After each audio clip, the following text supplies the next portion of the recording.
యమ్మ రామయ్య వస్తూ చేశాడో యమ్మ ఏదో మాయ రానే వచ్చాడో యమ్మ రామయ్య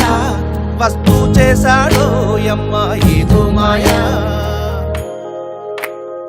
సీతకి